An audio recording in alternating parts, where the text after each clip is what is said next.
The loudness of the sound depends on the strength of the vibrations. Now, stringed instruments make sound when the strings are plucked. And when you see that video that I was mentioning earlier, you would see he plays the guitar as well.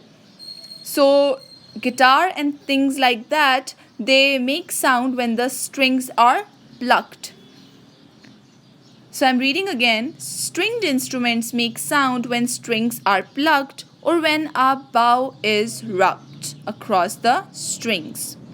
The pitch of the sound each string makes depends on how long, thick, and tightly stretched it is.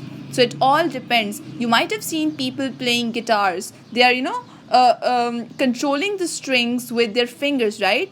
Because they are changing the pressure on the string, and by changing the pressure on the string they are basically changing how tight it is, and by changing how tight it is they change the sound that comes out of it.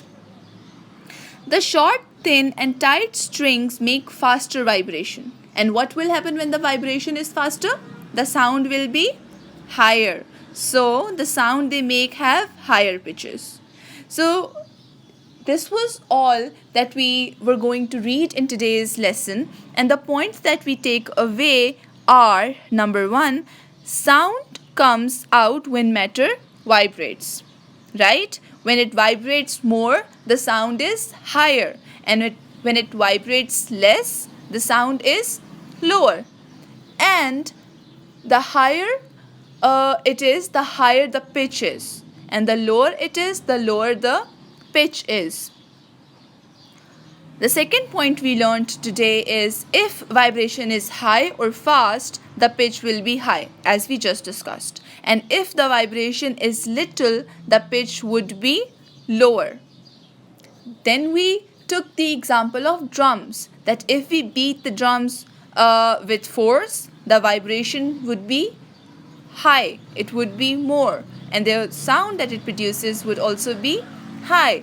If we beat it with little force, there would be less sound and therefore the less pitch.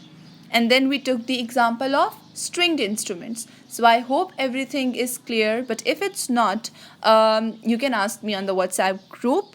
And do take a look at the worksheet and do copy the questions on your notebook.